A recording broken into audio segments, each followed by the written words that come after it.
Hey dear listener. This is the YouTube channel of the Retail Engine. We welcome you to this new episode of our YouTube Insight Sessions. At the Retail Engine, we dive deep into the retail world to uncover untapped opportunities, helping retailers amplify their success. The Insight Sessions are short YouTube sessions to inspire people to find their own potential, or to learn about the magical retail world. Before forgetting it, if you got questions or feedback on this episode, we're all ears. And if you find our insights valuable, don't forget to hit that subscribe button at the end. Strap in for some game-changing retail insights. Let's dive in. I'm Luke Campo. And today, we're diving into an inspiring session about structure in retail. As you can read, today's session is called Structure, the Silent Salesman of Every Retailer. Very regularly, during my frequent online and offline visits to retailers, I see that there is so little lack of structure in the way offerings are brought. Structure is perhaps the most important silent salesman of any retailer.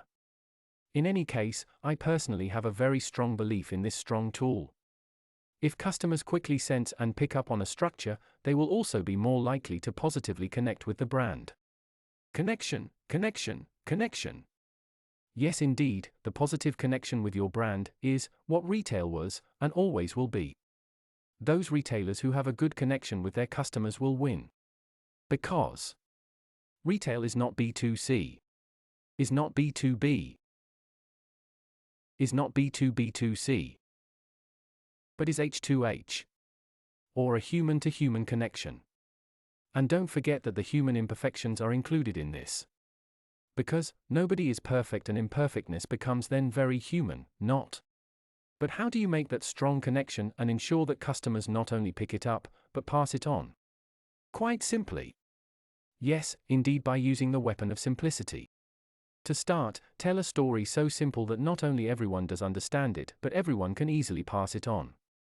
Word of mouth has always been the best form of advertising and is not for nothing, in my opinion, the new influencing.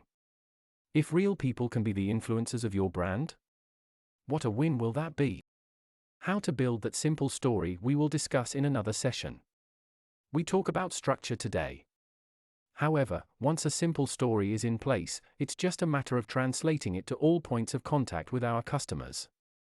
It is the task of the retailer, at each point of the customer journey, to make sure that his simple story is translated in each media-specific way. Every media is treated in the way the media has to be treated. And this is not something like one size fits all. Certainly not. In a physical store, no matter how big or small, for example, it can be about drawing and executing a floor plan, knowing how it will influence customers in a three-dimensional way. Where it has to attract and where it has to be at the background. In the online store, it's easier because of the two-dimensional approach. Also, here is structure and simplicity the key element to follow. In 6 points, we try to list the most important elements for creating a strong structure. We are not complete with those points, but they are the most important ones to me. 1. Reinforce your story on and offline. Make sure that what the customer will see is an affirmation and reinforcement of your story. For example, if you want to show that you are an expert in a particular offering, then make sure you provide an area or a point in a highly visible place where this promise is put very much in evidence. 2. Symmetry brings tranquility. This is a rule that, if applied properly, works really well. Look at the architectural movements that survived ages such as the Baroque, Renaissance, etc. All built with the idea of symmetry and still important after all these years. The idea is, if the environment is calm, the message can get more attention, which increases the chance of triggering people even more. 3. Base and accent offerings according to a recurring system. Many retailers put their offerings into one large group.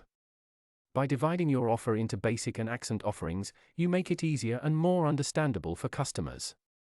If you support this way of building with layered and smart communication, you will be amazed at the positive results this can give. And this is not only in terms of numbers, but also in terms of content and message you want to convey. 4. Create stores and websites for your most difficult customer. I was diagnosed with high sensitivity several years ago. Turns out that 25% of the population has this to a greater or lesser degree. Creating an environment based on these people is an approach that encourages positive results. If a store is built for these people, the non-sensitives will also benefit. Therefore, also make every choice easy and make sure that any kind of choice stress is absent.